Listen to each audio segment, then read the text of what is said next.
Shalom, shalom, bien-aimés dans le Seigneur, nous vous saluons dans le nom précieux et glorieux de notre Seigneur Jésus. Nous sommes dans la joie de pouvoir réellement nous retrouver et partager la parole du Seigneur. Que l'Éternel, notre Dieu, vous soit très favorable, que le Seigneur puisse vous bénir, que Dieu puisse vous accorder toutes les bonnes choses, que l'Éternel soit réellement euh, votre bouclier, que l'Éternel puisse vous accorder tout ce dont vous avez besoin, que Dieu puisse vous assister en toutes choses, que l'Éternel puisse vous apporter la guérison, la bénédiction, la prospérité, la victoire, le succès, la réussite, que tout cela soit réellement votre partage, que les merveilles, les bienfaits du Seigneur puisse vous combler dans le nom puissant et glorieux de notre Seigneur Jésus. C'est votre frère, le pasteur Philippe Mouking, et pour votre émission, Louons l'Éternel, une émission qui vous est présentée tous les lundis à partir de 20h heure de Bruxelles. Une émission qui permet de pouvoir partager la parole du Seigneur, une émission qui nous permet de pouvoir réellement nous exhorter les uns les autres autour de la parole grâce à des cantiques. Nous analysons le cantique ou une partie du cantique.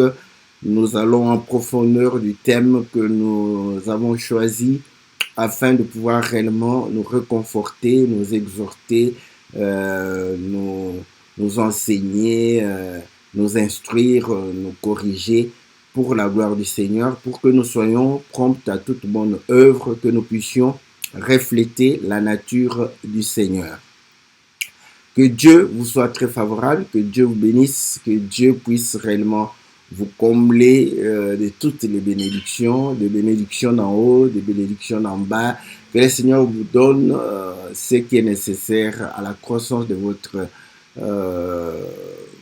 état d'âme, et que le Seigneur puisse vous permettre de réussir dans la vie de tous les jours, socialement, financièrement, que vous réussissiez dans vos entreprises, dans le nom puissant et glorieux de notre Seigneur Jésus. Nous saluons tous les bien-aimés fidèles à cette émission et tous les bien-aimés qui nous soutiennent au travers de leur participation. Que le Seigneur vous soit très favorable. Que le Seigneur vous bénisse. Nous sommes dans la joie de vous sentir réellement prêts à pouvoir participer à nos émissions, à partager ce temps.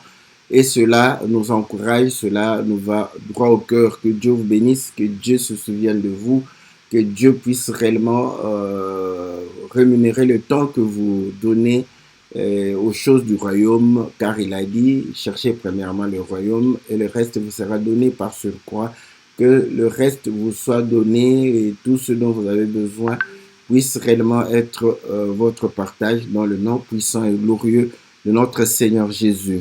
Salutations à notre bien-aimé Victor, nous saluons la sœur Bibiche, nous saluons notre bien-aimé Titan Bonzele, que le Seigneur vous soit très favorable. Nous saluons, n'est-ce pas, le bien-aimé Jean Didier, nous saluons le bien-aimé Jean-Marie, le bien-aimé Ghislain, le bien-aimé Taude, nous saluons le bien-aimé notre bien-aimé Bertrand, que le Seigneur vous soit très favorable. Salutations au bien-aimé Peter, nous saluons le bien-aimé Timba, que le Seigneur vous soit très favorable, que le Seigneur puisse vous bénir. Salutations à la sœur Cathy, à la sœur Sylvie, à la sœur Bia, à la sœur Florence, à la sœur Nyota, nous saluons la sœur Adèle, que le Seigneur soit très favorable, que Dieu vous bénisse, que Dieu puisse réellement vous accorder toutes choses. Salutations à notre sœur Aurélie, nous saluons la sœur Wani, nous saluons la sœur Pélagie, Francine, nous saluons, n'est-ce pas, la sœur José, que Dieu vous bénisse, la sœur Astrid, toutes nos salutations, salutations au bien-aimé Jackson, nous saluons, n'est-ce pas, le bien-aimé Gabin, que le Seigneur vous soit très favorable. Voilà, bien-aimé dans le Seigneur, tous ceux qui sont réellement fidèles à cette émission. Que Dieu se souvienne de vous, que Dieu vous bénisse. Nous bénissons tous ceux qui vont pouvoir nous suivre réellement au travers notre compte YouTube. Que Dieu vous soit très favorable. Nous saluons aussi ceux qui vont pouvoir réellement s'abonner. Que Dieu puisse réellement vous être très, très favorable. Voilà, bien-aimés dans le Seigneur. Nous allons suivre le cantique de notre frère, le Père Abraham, qui est à Cape Town. Que Dieu le bénisse. Nous saluons tous les frères de Cape Town et les hommes de Dieu. Que le Seigneur vous soit très, très favorable. Suivons le cantique et après quoi nous allons revenir dans notre studio virtuel et nous avons intitulé La charité, le lien de la perfection. Je crois que c'est une partie de l'écriture. Et le bien-aimé chante l'amour de l'Éternel. Donc voilà pourquoi nous avons aussi pris une portion de l'écriture pour pouvoir parler de cet amour, de parler réellement de la charité. Suivons le cantique et nous allons revenir après cela dans notre studio virtuel.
lisumu na bomoi ya libota. Oti Yoshua Mashia aya kolongola lisumu mopetoli na biso wana ndengolu na Yawe.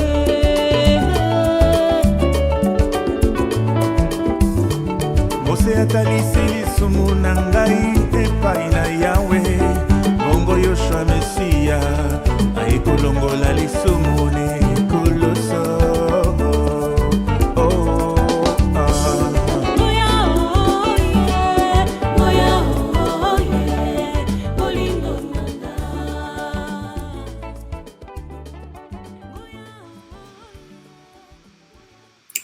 Voilà, bien-aimés dans le Seigneur, nous revenons dans notre studio virtuel pour pouvoir réellement partager la parole du Seigneur. Que l'Éternel vous soit très très favorable, que le Seigneur vous bénisse.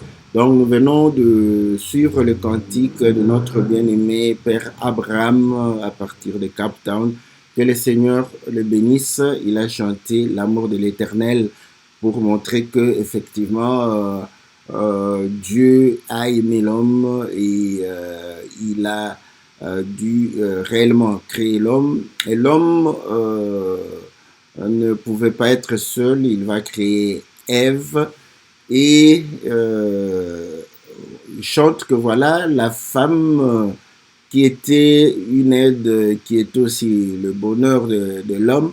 Lorsque le péché est entré, lorsque le Seigneur a commencé à demander des comptes, cet homme va pouvoir réellement accuser la femme pour dire que c'est pas moi, c'est la femme que tu as mise à côté de moi. Donc, pour démontrer que malgré l'amour qu'il y avait, mais l'homme a dû accuser la femme, a dû réellement livrer la femme à elle-même.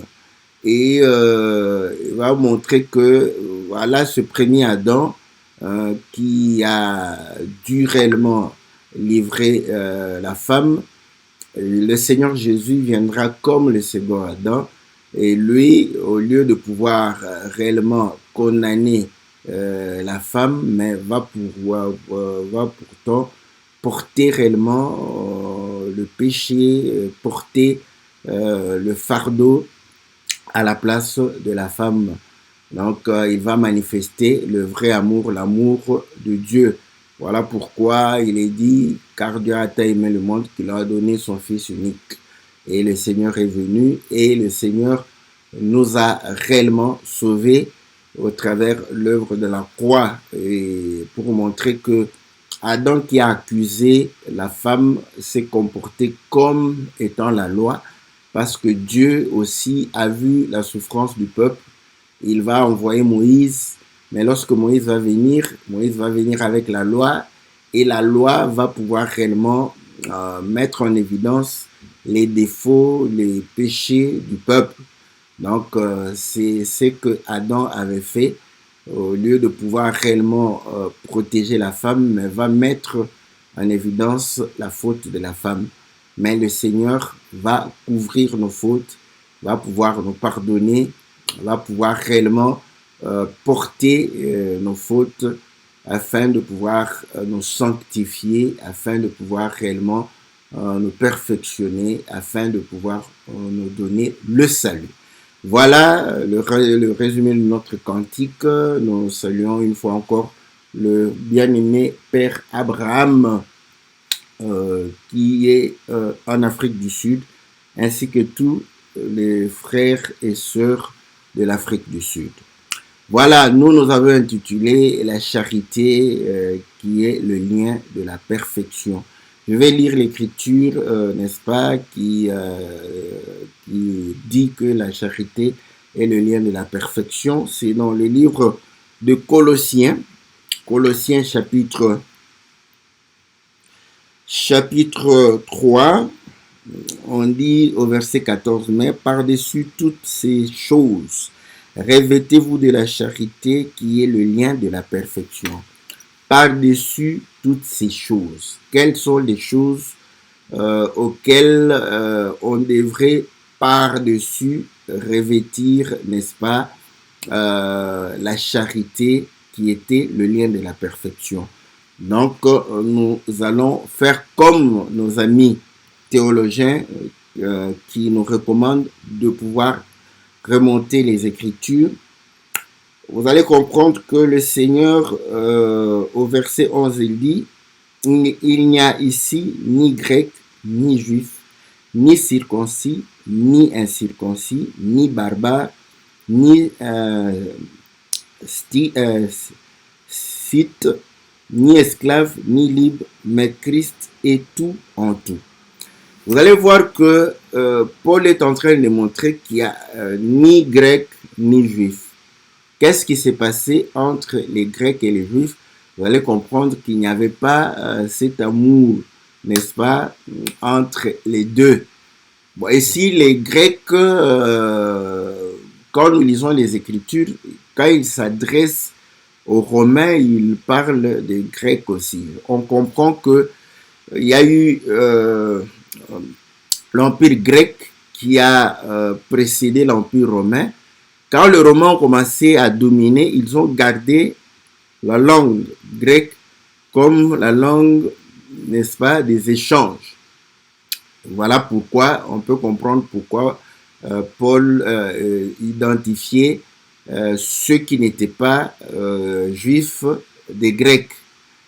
Donc, Rome dominait sur les Juifs. Donc, vous pouvez comprendre qu'il n'y ait pas vraiment d'amour entre les deux nations, ni circoncis, ni incirconcis.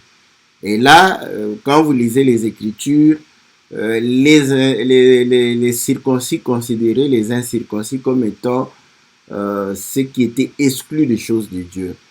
Plusieurs fois, Paul a exhorté par rapport à ce mépris, par rapport au fait de pouvoir écarter les incirconcis. Donc, il n'y avait pas l'amour parfait. Donc, il y a antagonisme entre chaque groupe qu'il évoque. Il dit ni barbare, ni scythe, ni esclave, ni libre. Donc, vous allez comprendre que les maîtres et les esclaves n'étaient pas en bon terme, n'est-ce pas?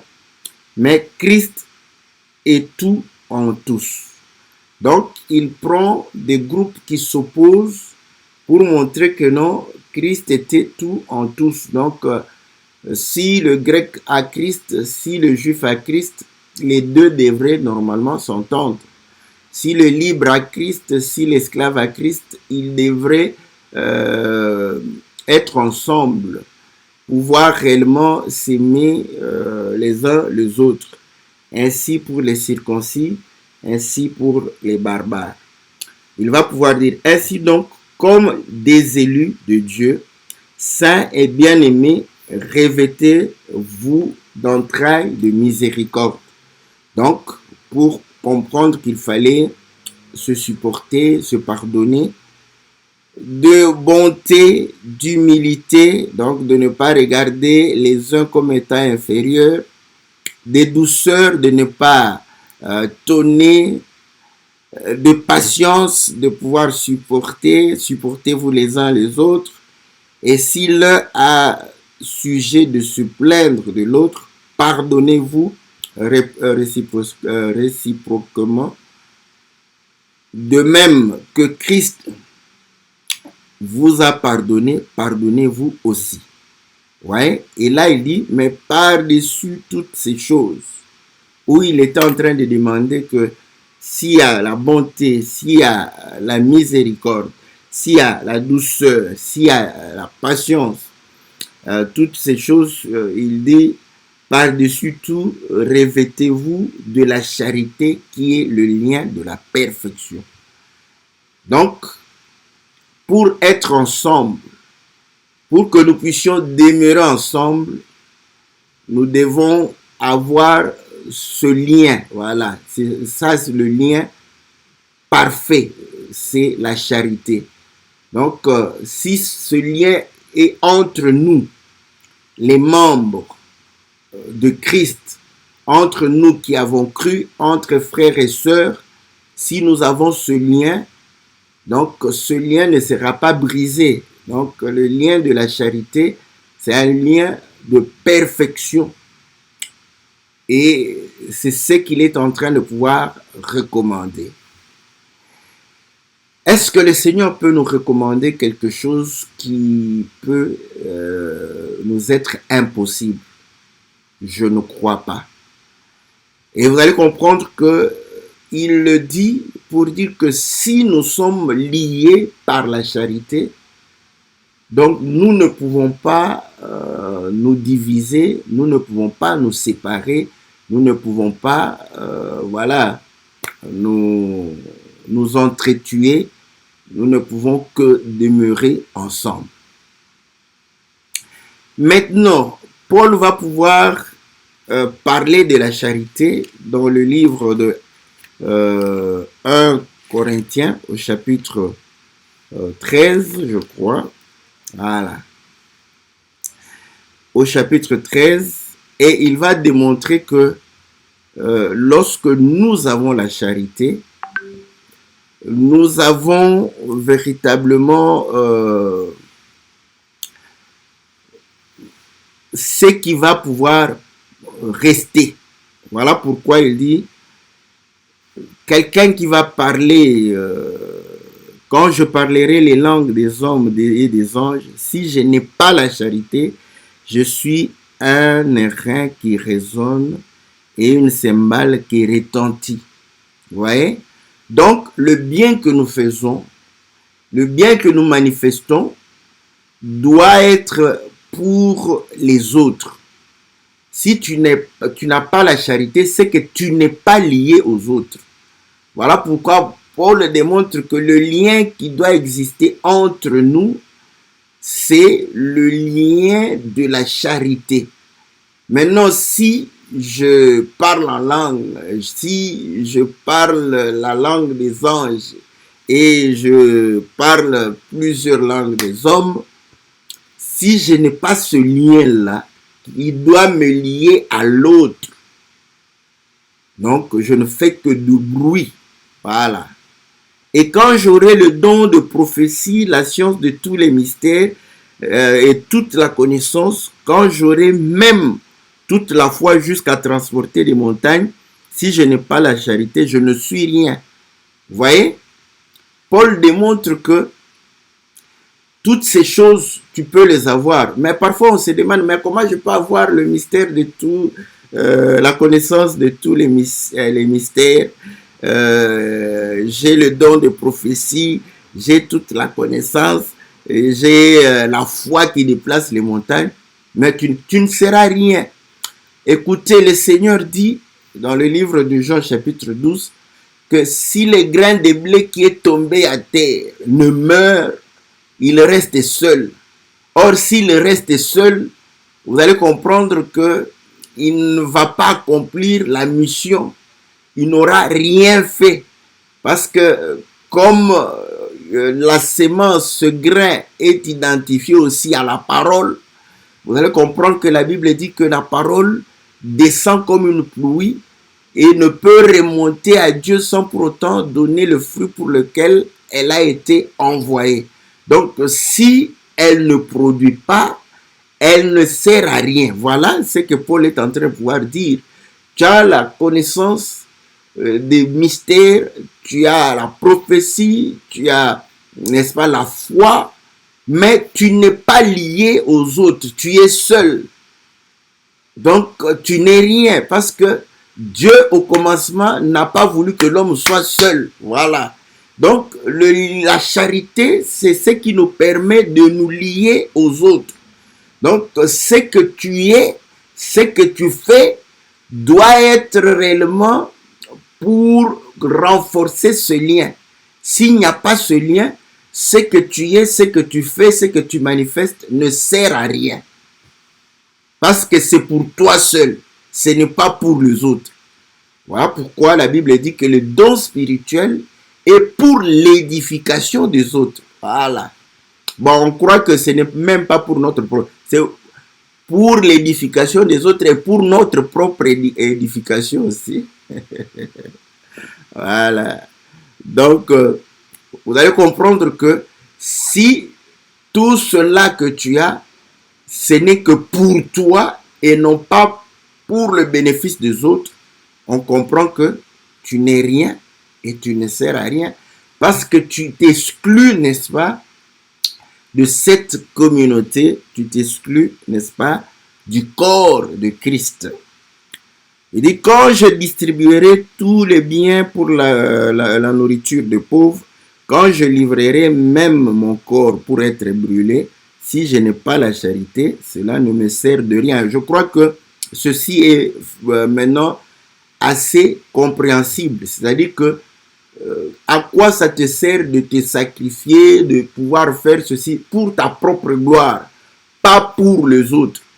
Ça ne servira pratiquement à rien. Voilà. Donc, tu peux distribuer la nourriture, donner les vêtements, tout ça. Si ce n'est pas pour eux que tu les fais, mais c'est pour toi que tu les fais, ce n'est rien. On comprend clairement que ce n'est rien. Pourquoi? Parce que la charité est le lien de la perfection, le lien qui te lie aux autres, le lien qui te lie, n'est-ce pas, aux frères et aux sœurs.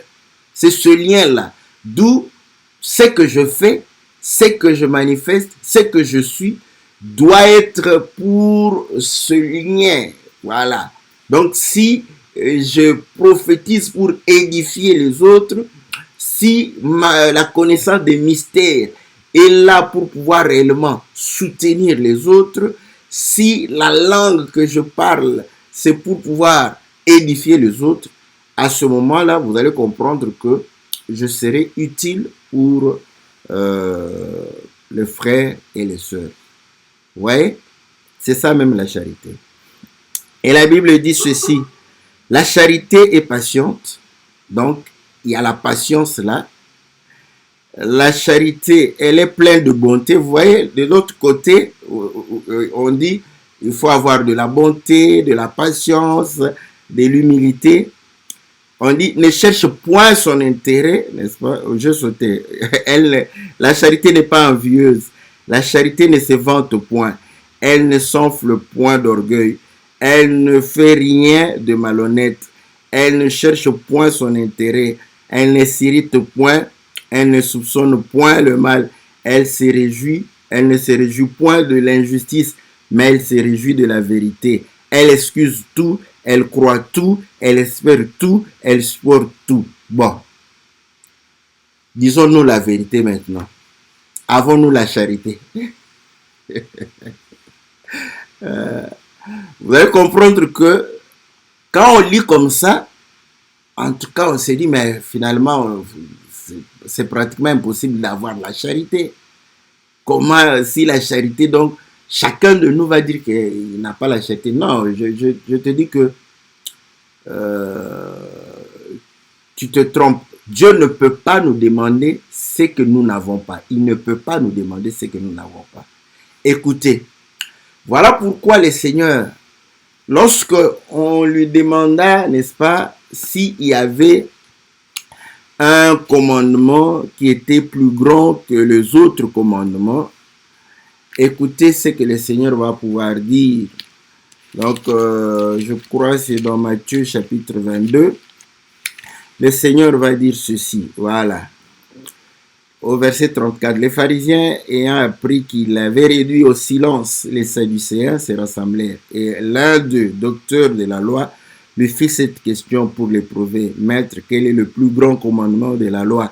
Jésus lui répondit, tu aimeras le Seigneur ton Dieu de tout ton cœur, de toute ton âme, de toute ta pensée. C'est le premier commandement et le plus grand commandement. Et voici le second qui est semblable, qui lui est semblable. Tu aimeras ton prochain comme toi-même. Ah, voilà. Tu aimeras ton prochain comme toi-même. Or, écoutez, le lien de la perfection, c'est la charité.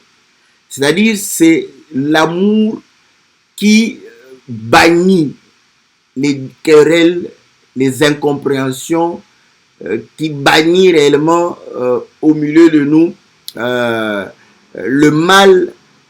Donc, c'est-à-dire que lorsqu'on te fait le mal, c'est grâce à la charité que tu sais pardonner. lorsque tu subis l'injustice, c'est grâce à la charité que tu vas dénoncer et supporter l'injustice. Lorsque on te calomnie, c'est grâce à la charité que tu ne vas pas répondre. Donc, la charité anéantit tout ce qui nous est fait du mal et la charité fait du bien, n'est-ce pas, à autrui. Et le Seigneur dit que tu aimeras ton prochain comme toi-même. Donc, chacun de nous a l'amour pour soi. Ah. Bon, maintenant, revenons sur la charité. On dit la charité patiente. Par rapport à toi-même, est-ce que tu peux être impatient ou impatiente par rapport à toi-même? Oui. Donc, tu as l'amour pour toi, tu as l'amour de soi-même. Maintenant, mesure-toi par rapport à la charité. Si tu as la charité pour toi-même. Donc, la charité patiente, elle est pleine de bonté. N'est-ce pas que tu uses de bonté en faveur de toi-même? C'est facile d'user de bonté en faveur de soi-même. C'est facile de pouvoir user de patience par rapport à soi-même. Voilà pourquoi lorsque les autres t'attendent, toi tu ne vois pas que tu as pris beaucoup de temps. Pourquoi? Parce que c'est ça même la patience. Les autres sont impatients parce que en attendant, ils trouvent que tu prends beaucoup de temps. Mais toi, tu trouves que tu n'as pas pris beaucoup de temps. Tu es patient, tu es patiente par rapport à toi-même. Tu uses de bonté par rapport à toi-même. N'est-ce pas? Et on dit, la charité n'est pas envie. Est-ce que tu t'envies? Est-ce que tu peux t'envier? Vous voyez? Tu ne peux pas t'envier. Pourquoi? Parce que c'est toi. Voilà. La charité ne se vante pas. Bon, vous voyez, on se vante par rapport à quelqu'un d'autre. Mais regarde-toi au miroir, commence à te vanter par rapport à ton image. Pour dire que tu sais que moi je suis vraiment meilleur. Quand tu dis ça, tu penses aux autres. Vous voyez, quand il y a des gens qui préparent leur discours avant de pouvoir être devant la salle. Donc, quand il le fait, il voit la salle. Mais imagine que tu avais ce discours à tenir et que personne ne vienne. Est-ce que tu vas tenir ce discours? Tu vas dire que non, moi, je suis quand même quelqu'un de bien, je fais du bien, je fais ceci, tu vas. Non. C'est-à-dire que par rapport à soi-même, on ne peut pas se vanter parce qu'on se connaît. On connaît ses qualités, ses défauts et ses limites. Voilà. Elle ne s'offre point d'orgueil. Tu peux être orgueilleux par rapport à toi-même. Donc, tu ne peux pas être orgueilleux par rapport à toi-même.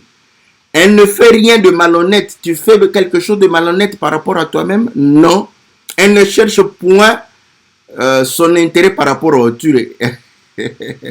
Bon, maintenant, par rapport à toi, tu vas chercher à te duper? Non. Tu ne vas pas chercher à t'escroquer toi-même? Non.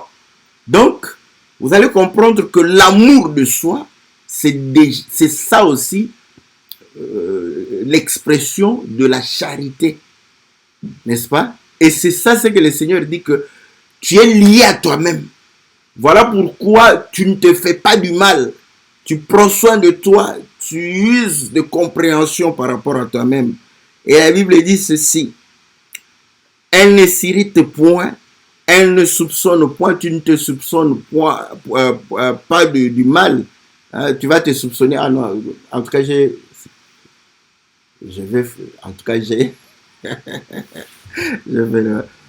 vous voyez, lorsque nous prenons ces choses par rapport à autrui, c'est là où nous voyons nos limites. Mais lorsque vous les prenez par rapport à soi-même, vous allez comprendre que c'est facile de pouvoir réellement avoir la charité. Et il dit, il ne se réjouit point de l'injustice. Lorsque tu subis l'injustice, tu ne vas pas te réjouir. Voilà. Mais elle se réjouit de la vérité. Donc voilà, tu cherches la vérité. Lorsque on te calomnie, tu cherches à établir la vérité à tout prix. À ce moment, tu comprends que tu t'excuses. Elle excuse tout. Tu crois, n'est-ce pas, en toi, n'est-ce pas? Tu espères, n'est-ce pas, des bonnes choses que tu projettes. Voilà pourquoi tes projets, tu y crois. et tu supportes tout ce que tu fais. Voilà. Donc, chacun de nous a la charité en soi. C'est maintenant pour comprendre que nous n'arrivons pas à aimer les autres comme nous nous aimons nous-mêmes. C'est ça la difficulté que nous avons. Et là, vous allez comprendre qu'il a pris l'image de Adam qui, lorsque il va voir Ève, il va dire « os de mes os, chair de ma chair, un autre moi-même ». Un autre moi-même qui est au-devant de moi. Vous allez comprendre qu'il a manifesté la difficulté de pouvoir supporter, excuser et de ne pas livrer Ève. Mais lorsque le Seigneur est venu, vous allez comprendre que le Seigneur le fera.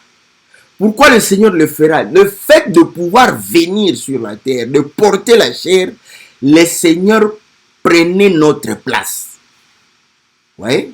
Donc, lui qui nous recommande d'aimer les autres comme nous nous aimons, il était en train de vivre, n'est-ce pas, une autre situation par rapport à sa divinité. Vous voyez? Donc, à ce moment-là, vous allez comprendre qu'il a pris notre place.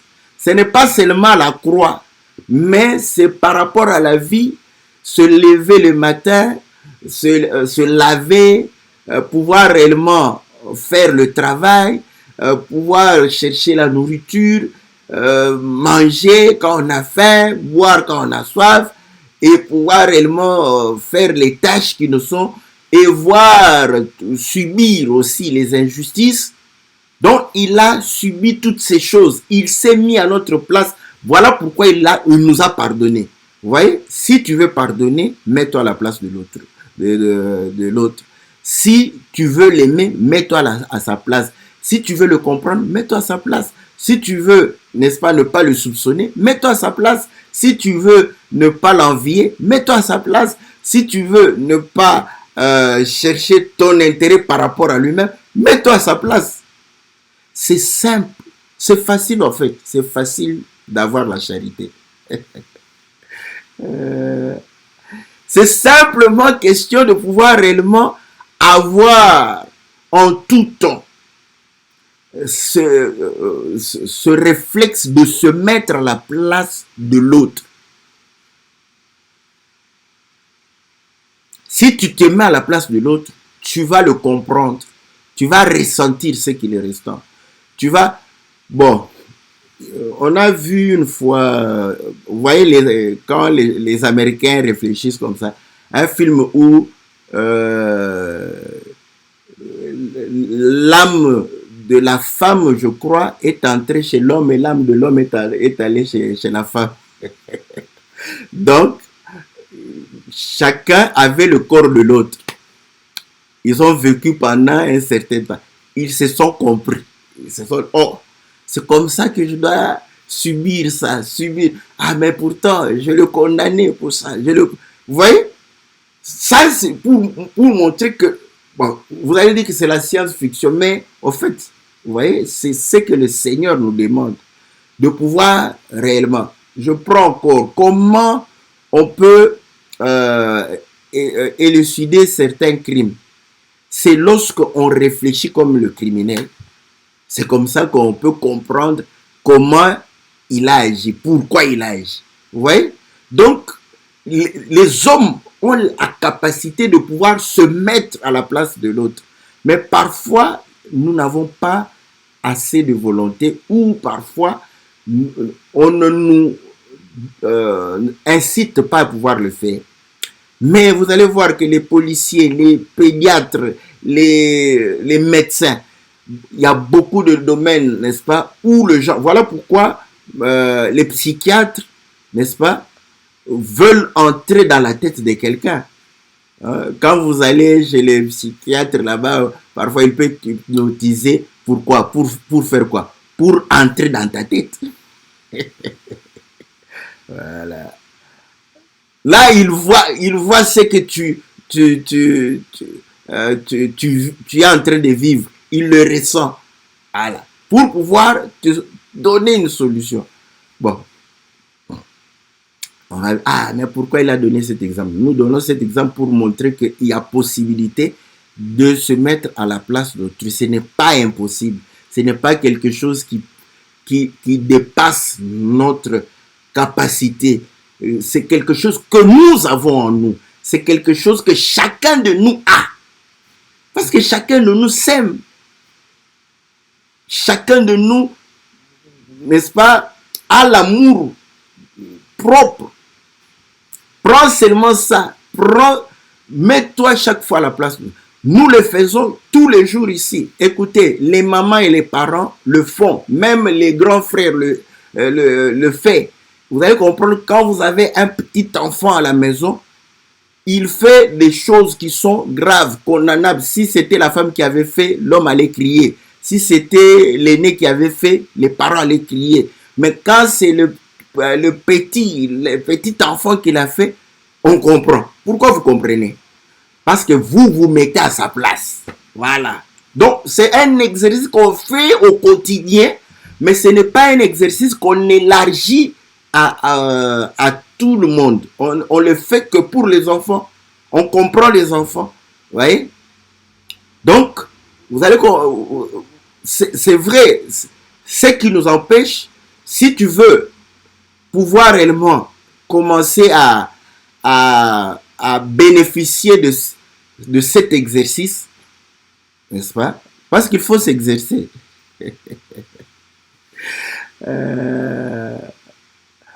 Les gens pensent que quand on a le Saint-Esprit, c'est fini, on croise les bras. Non, non, non, non. Paul exhortait Timothée pour dire que non, continue à lire, continue à méditer, exerce-toi. Donc, il avait le Saint-Esprit, mais il faut s'exercer. Donc, c'est un exercice.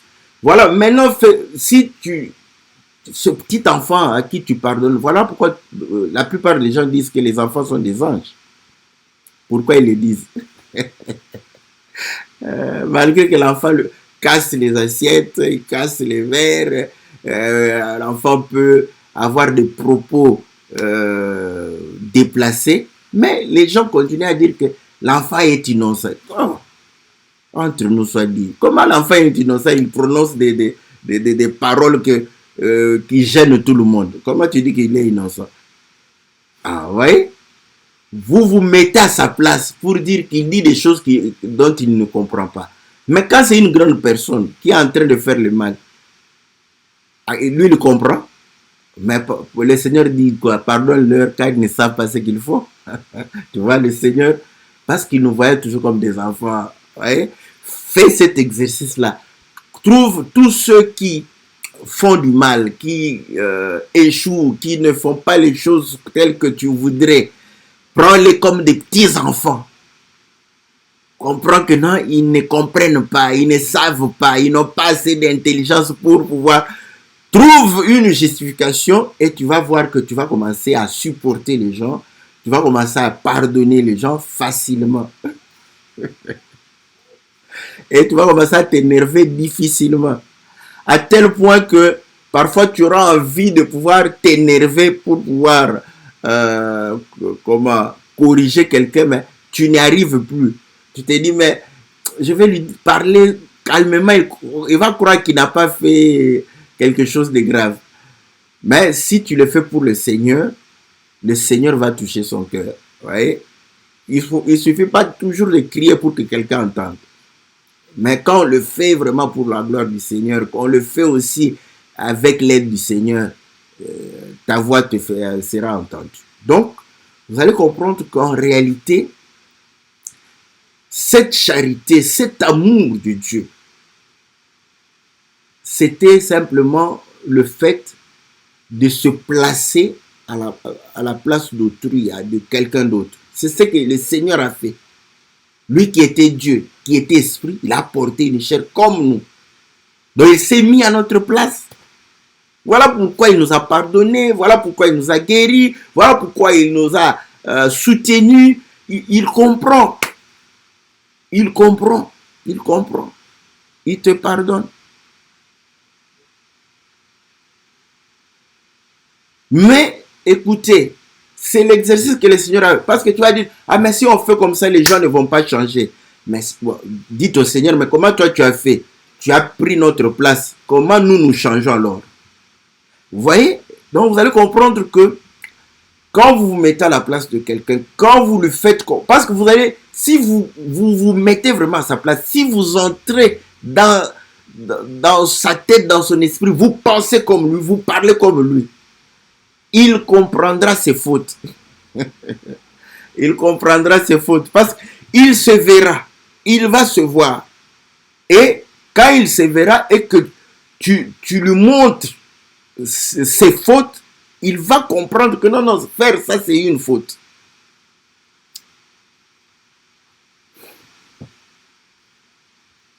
Bon. On a l'impression que les jumeaux... Est-ce que vous avez déjà assisté à une querelle des jumeaux? Bon, si quelqu'un a déjà assisté à cela, il peut... Pourquoi je vous pose la question, parmi les frères et les sœurs qui me suivent. Si vous avez déjà assisté à une querelle des jumeaux, pas quelqu'un t'a raconté, toi, si tu as assisté. Moi, en tout cas, je n'ai pas connaissance. Pourquoi c'est si rare? Pourquoi on n'y pense pas? Vous voyez? Parce que le fait de pouvoir se voir comme dans un miroir, ça a beaucoup d'effets. Voilà pourquoi la plupart des jumeaux s'entendent. Parce qu'ils se voient, ils voient que c'est un autre moi. Sur le cas, ils parlent de la même façon, ils raisonnent de la même façon. Donc, ils ont des difficultés de se chamailler. Mais pourtant, nous chantons que, n'est-ce pas, que nous sommes des jumeaux. Nous sommes... Il y a un cantique là qu'un bien-aimé chante bien, que Ève et Adam étaient des jumeaux. Ouais, parce qu'ils sont nés le même jour. Ça, c'est bon. Vous allez me dire, mais comment? Oui, ils sont nés le même jour. Jumeaux veut dire les gens qui sont nés le même jour. N'est-ce pas? Voilà. Donc, le Seigneur, si le Seigneur est notre jumeau, ton frère, vois-le comme toi-même. Tu vas voir que tu auras la facilité d'accomplir ces écritures qui semblent être difficiles pour beaucoup d'entre nous, qui semblent être difficiles même pour les prédicateurs, parce que dès que quelqu'un parle là, dès qu'il fait quelque chose, tu vois, même les prédicateurs soupçonnent déjà. Vous êtes en train de débattre, ils commencent à soupçonner déjà. Oh, ben, tu l'as dit parce que... Mais ce n'est pas sorti de ma bouche. Comment tu es en train de dire ça? Vous voyez? Donc, on soupçonne, on trouve... Même Jean-Paul Sartre viendra t'exhorter ici pour dire que ben, pourquoi toi, l'enfer c'est l'autre. Vous voyez? Donc, voilà pourquoi nous ne nous supportons pas, parce que la faute est toujours à l'autre. Le mal, c'est l'autre. Mais on se dit qu'on s'aime.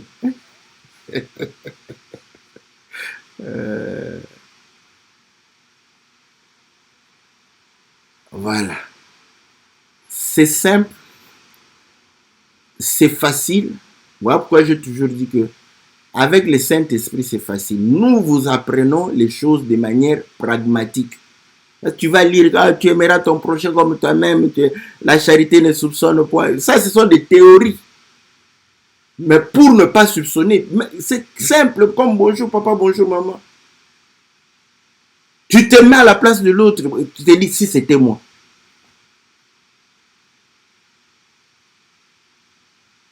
Et là, le diable viendra te souffler. Mais si c'est comme ça, on ne va plus condamner personne, tout ça. Le Seigneur a dit, je ne suis pas venu pour condamner. Oh, voilà. Nous ne sommes pas là pour condamner les gens. Nous sommes là pour les aider. Nous sommes là pour les sortir.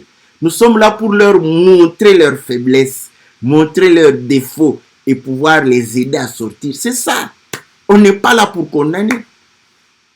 Tu n'aimes pas être condamné, mais tu condamnes les gens. Tu n'aimes pas qu'on crie sur toi, tu cries sur les gens.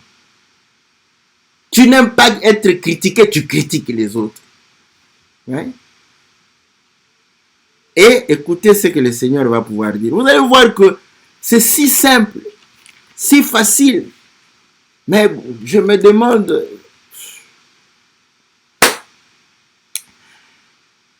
Matthieu chapitre 7.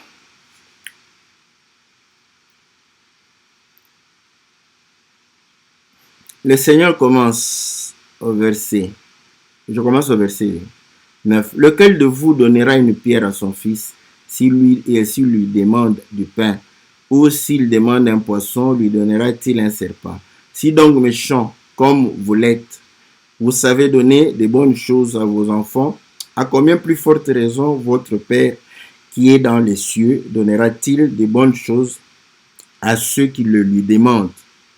Tout ce que vous voulez que les hommes fassent pour vous, faites-le de même pour eux, car c'est la loi et les prophètes. Voilà. Hein? Si, c'est simple. Tu veux être insulté, insulte les autres. Tu veux être tabassé, tabasse les autres. Si tu ne veux pas être tabassé, ne tabasse personne. Tu ne veux pas être insulté, n'insulte personne. Tu ne veux pas être haï. Il ne faut pas haïr quelqu'un. Tu ne veux pas être insulté, n'insulte pas. Tu ne veux pas qu'on crie sur toi, ne crie pas sur les autres. Et tu vas accomplir toute la loi et tous les prophètes.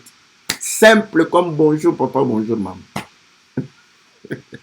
Vous voyez maintenant que quand on est païen, on l'est par notre ignorance, par le fait d'être insensé. Qu'est-ce qui est difficile ici? Qu'est-ce qui est difficile ici pour manifester la perfection, pour manifester la charité, le lien de la perfection? Qu'est-ce qui est difficile? Rien, c'est facile. Donc, vous allez comprendre que lorsque nous ne manifestons pas la nature des enfants de Dieu, c'est vraiment parce que on a un niveau de connaissance trop bas. Parce que ce sont des choses faciles, très faciles. Donc on comprend que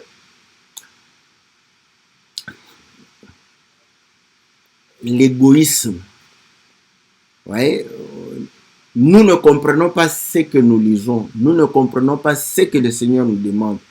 Et pourtant, il nous demande des choses simples, très simples. Simple comme bonjour. Réaction, tu veux répondre à quelqu'un, tu veux faire quelque chose, tu te poses la même question. Est-ce que je veux véritablement qu'on me fasse cela?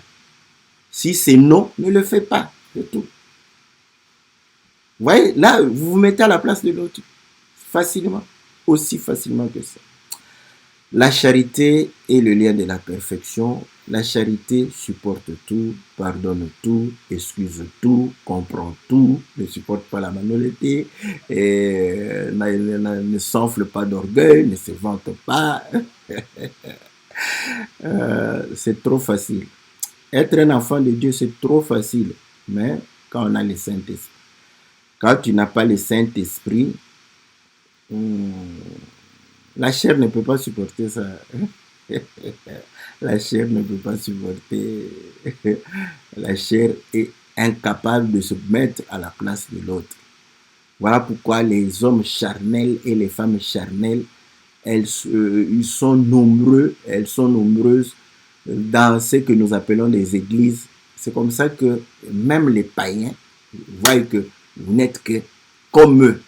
Voilà pourquoi ils disent que vous êtes encore pire que nous. Parce que vous dites des bonnes choses, vous ne savez pas les vivre.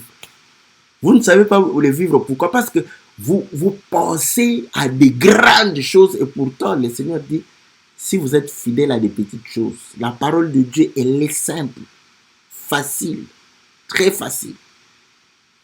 Facile comme bonjour papa, bonjour maman, bonjour. Comme un enfant dit bonjour, on lui dit, Est-ce que tu peux te mettre à la place de l'autre? Si on te met toi à la place de l'autre, assieds-toi à la place. L'enfant comprend. Il va se mettre là où l'autre était. Mais toi, tu ne comprends pas quand on te dit mets-toi à la place de l'autre. Tu vas t'asseoir ailleurs. Tu vois que tu n'es même pas comme un enfant. Parce qu'un enfant, quand on lui dit assieds-toi à la place de l'autre, il va s'asseoir à la place de l'autre. Mais toi, tu refuses. Bon, que dirais-je? L'enfant comprend et toi, tu ne comprends pas. Qui es-tu?